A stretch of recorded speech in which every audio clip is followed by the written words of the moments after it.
Hello everyone दोस्तों, आज की इस वीडियो में आपसे बात करूंगा अपने एक पर्सनल एक्सपीरियंस के बारे में अपने एसएससी सीजीएल प्रिपरेशन के रिगार्डिंग। और अगर आप लोग भी प्रिपरेशन कर रहे हो, आपके अंदर भी कुछ कमियां हैं, कुछ प्रॉब्लम्स आप फेस कर रहे हो, बहुत मेहनत कर रहे हो उन इश्यूज को रिमूव करने की, लेकिन वो नहीं इंप्रूव हो पा रहा है, नहीं रिमूव हो पा रहा है, इसके बाद भी आपका सिलेक्शन होगा, ये बात भी मैं यहां प्रूव करूंगा। तो देर नहीं करते हैं, आगे बढ़ते हैं इस वीडियो में। चलिए शुरू करते हैं। दोस्तों, प्रिपरेशन के दौरान अपने परफॉर्मेंस में एक सबसे बड़ी कमी जो मैं महसूस करता था थ्रू आउट, वो ये था कि कभी भी मैं टियर 2 में मैथ्स में कभी मैं बहुत अच्छा स्कोर नहीं कर पाया, कभी भी नहीं।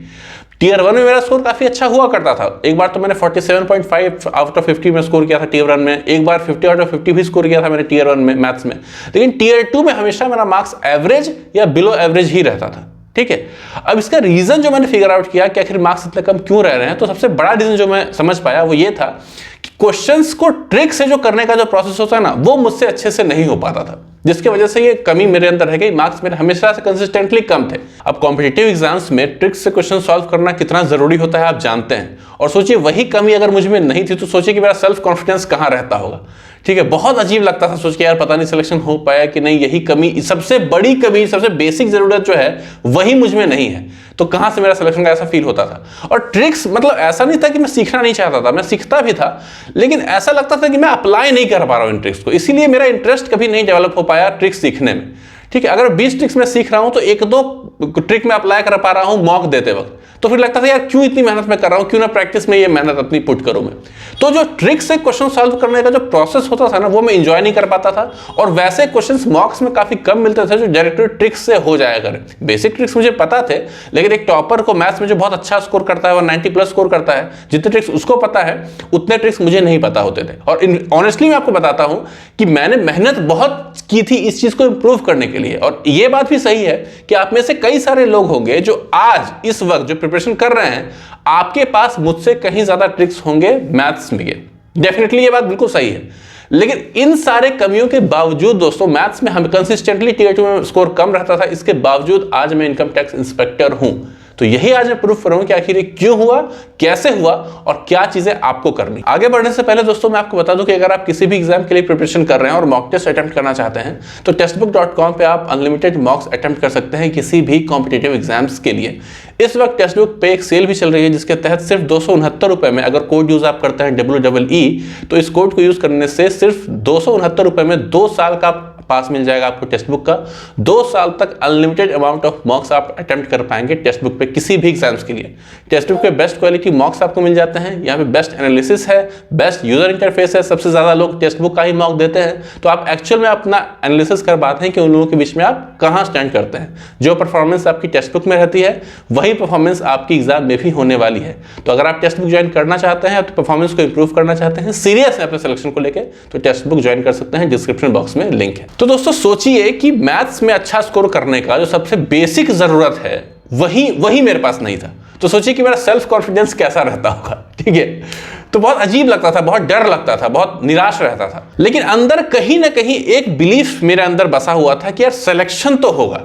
ठीक है, मैंने वक्त इसमें काफी दिया है, अपना टारगेट मैंने स्विच नहीं किया है, ईमानदारी से मेहनत भी किया है। हाँ, कुछ कमियां हैं मेरे अंदर, लेकिन स्टिल सिलेक्शन तो होगा यार, भले ही 2400 ग्रेड पे हो या 2800 ग्रेड पे हो, सिलेक्शन तो होगा मेरा, ये बिलीफ सिस्टम अंदर था।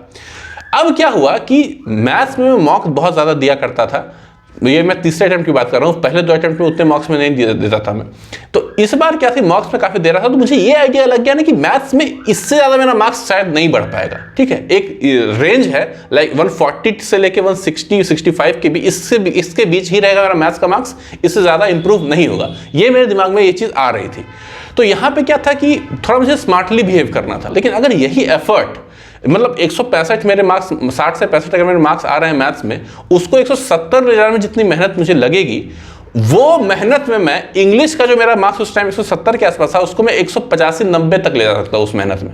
ठीक है, तो मैंने सोचा कि क्यों ना मैथ्स का जो मेहनत है उसको मैं इंग्लिश में ट्रांसफर कर दूं, क्योंकि सिलेक्शन तो मार्क्स से होगा। कोई मुझसे ये नहीं पूछेगा कि मैथ्स में कितने मार्क्स है, इंग्लिश में कितने मार्क्स है, ओवरऑल मार्क्स से आपका सिलेक्शन होता है। तो जो कमी मेरी मैथ्स में थी उसकी भरपाई मैंने इंग्लिश के थ्रू की। तो इंग्लिश में मेरा स्कोर हमेशा से ठीक ठाक था, कॉन्फिडेंस था मुझे कि मैं इंग्लिश में तो अच्छा स्कोर कर सकता हूं। और उसके बाद मैंने और मेहनत किया इंग्लिश में और मेरा स्कोर इंग्लिश में काफी इंप्रूव हो गया।